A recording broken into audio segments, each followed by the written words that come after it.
Ma vie de maintenant. Baptiste a fait ce métier parce qu'il se souvient d'un stage en 3e avec sa marraine. Un stage qui l'a beaucoup marqué. Pendant 2 semaines, il faisait du rangement où il aidait à finir des cuves de purification d'eau usée. Puis le soir, avec sa marraine, il apprenait à souder et à m'utiliser. Il avait 13 ans et le patron ne voulait pas le laisser faire pour pas avoir de problème. Il a continué dans ce métier et maintenant ça fait 2 ans qu'il apprend le métier de métallier serrurier. Depuis cette année, je ne vois plus Baptiste, j'espère qu'il va bien. Baptiste, c'est moi, j'ai 16 ans. J'aime bien être avec ma famille, mais je me retrouve souvent tout seul dans ma chambre. C'est le seul endroit où je peux faire ce que je veux.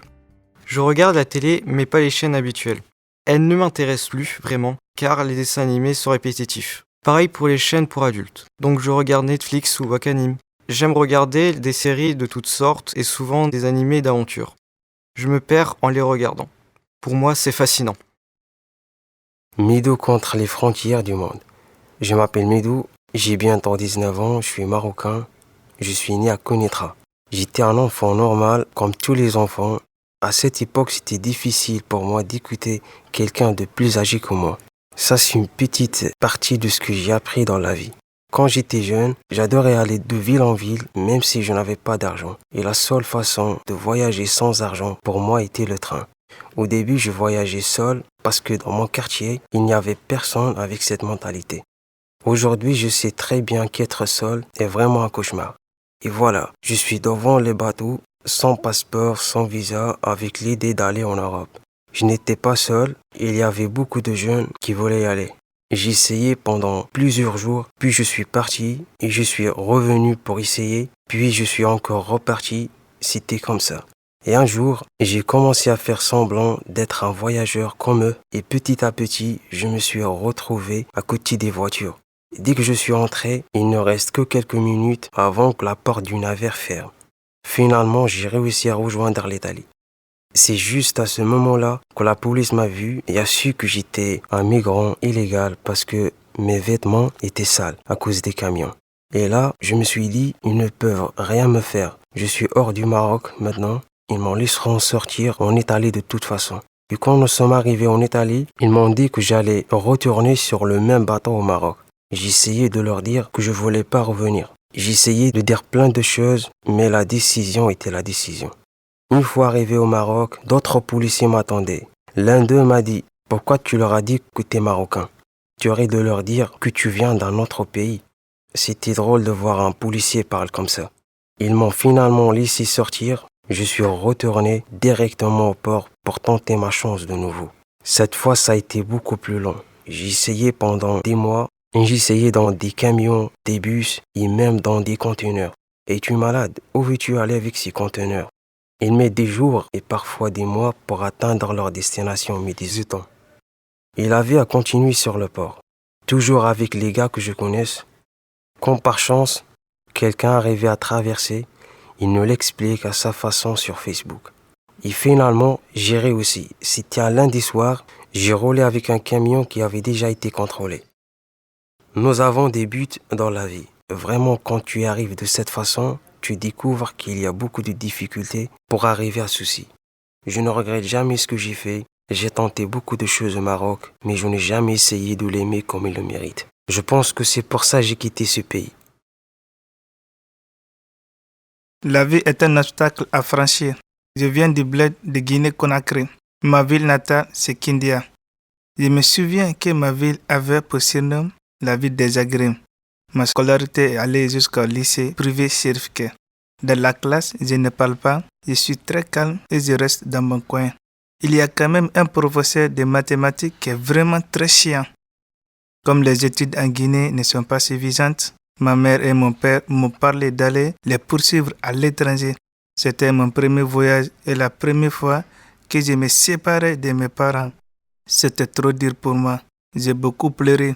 J'ai pris mon avion pour atterrir au Maroc et pris un studio grâce à un gars qui m'a aidé à l'avoir. Je suis resté quelque temps. C'est trop compliqué de vivre dans ce pays. Je suis victime du racisme. Il ne veut pas voir des Noirs à l'intérieur. J'ai du mal à rester au Maroc. J'ai donc pris un petit bateau dans la nuit. On était serrés dedans. J'ai perdu mon ami Il est décédé. Il n'a pas fait beaux-arts comme moi. Quand je suis arrivé en 2019 à Paris, j'ai pas du tout aimé. Trop de bruit, c'est la ville qui ne dort pas. Tout le monde est pressé. Même quand on demande aux gens pour un problème, ils ne répondent pas à cause de leurs occupations. Pendant quelques jours, j'ai dormi dehors. Il faisait 8 degrés et j'avais trop faim, mais j'arrivais pas à trouver de quoi manger. Je ne savais pas quoi faire. Jeune con ambitieux. Pascal passe en 2 ans à CAP métallerie. Il ne veut pas rester tout le temps assis en cours. Stanley aime faire du foot et cela doit le déranger de faire d'autres sports car ils ne sont pas tous si passionnants. Il veut passer à un bac pro sans être sûr d'avoir son CAP. Il s'est mis petit à petit dans la crypto-monnaie car c'est pour lui une partie du futur. Il voulait faire autre chose avant d'être dans la métallerie, mais il s'est retrouvé là sans savoir comment. Pourtant, il a connu de très bonnes personnes dans sa classe. Il veut toujours ouvrir son entreprise, mais il a l'intention de travailler dans une entreprise pour avoir de l'expérience et de l'argent. Il sort dehors pour passer le temps. Il aimerait voyager. S'il avait l'argent, il irait en Russie, en Amérique et en Afrique. Texte de Liviu, lu par Evan. Ma jeunesse.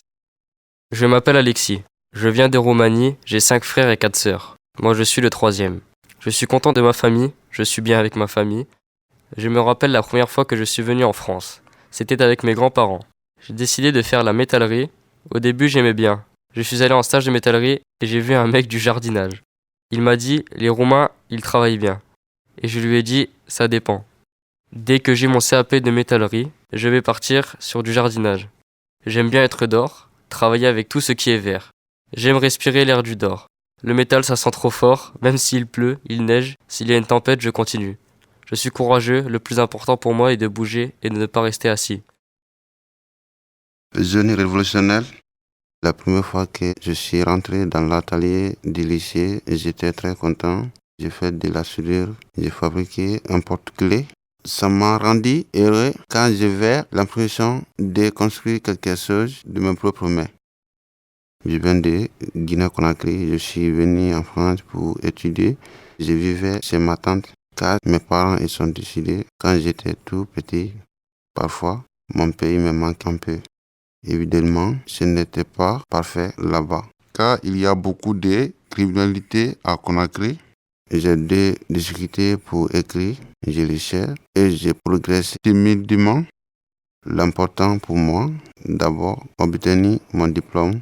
J'ai envie particulière pour les vitrines. Je voudrais me prendre en photo avec des stars, notamment des joueurs de foot. J'aime me promener un peu pour rencontrer des gens. J'ai appris à reconnaître beaucoup de personnes. Test de Yasser Arafat, lu par Karamba. Je m'appelle Aminou. Je vais avoir 21 ans. Je viens du Cameroun. C'était la misère au Cameroun. J'ai donc décidé d'aller ailleurs. J'ai franchi des obstacles qui m'ont choqué. Je me suis déplacé à travers 7 pays. J'ai pas trop envie d'en parler. Ça me rappelle des souvenirs. J'étais avec plusieurs générations. Je préfère être avec les plus âgés. Ils pensent plus à leur avenir. Ils sont plus matures. Les jeunes ne pensent qu'à maintenant. C'est embêtant. Ma génération me fait peur. Elle ne veut rien faire de ces journées. J'ai des rêves. Avant, je voulais être aide-soignant. Maintenant, je vais réparer des bateaux. Je vais avoir une petite fille. J'aimerais bien avoir une famille normale et un travail, que ma copine ait aussi un travail. Je voudrais que ma fille soit comme ma mère, une femme que j'admire. Je ne l'ai pas connue quand j'avais 3 ans. On m'a expliqué comment elle était. Elle était ouverte, présente pour tout le monde. J'ai l'impression de lui ressembler. J'ai son visage, son cœur. Je suis son seul fils. Quand j'étais petit, je regardais des reportages où les gens réparaient des avions, des voitures, des camions, des bateaux. Je suis dans un foyer, je suis majeur. J'ai touché une aide avant, mais aujourd'hui, je me débrouille avec mes amis. Les demandes de logement, c'est long. J'aimerais bien retourner au Cameroun.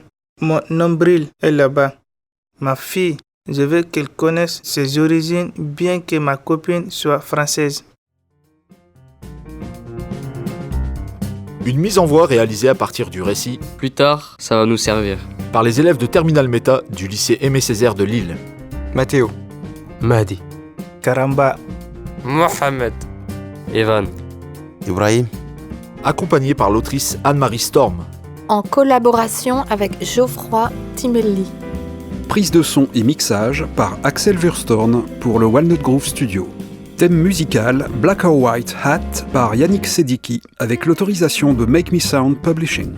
Dans le cadre du projet Raconte-moi ta vie, imaginé et porté par le fonds de dotation Auteurs solidaires et coordonné en région Hauts-de-France par l'ACAP Pôle Régional Images. Projet mis en œuvre grâce à la région Hauts-de-France, La délégation académique aux arts et à la culture de Lille, la délégation académique à l'action culturelle d'Amiens, la direction régionale de l'alimentation, de l'agriculture et de la forêt des Hauts-de-France, la SACD, la SACEM. Total Energy Foundation.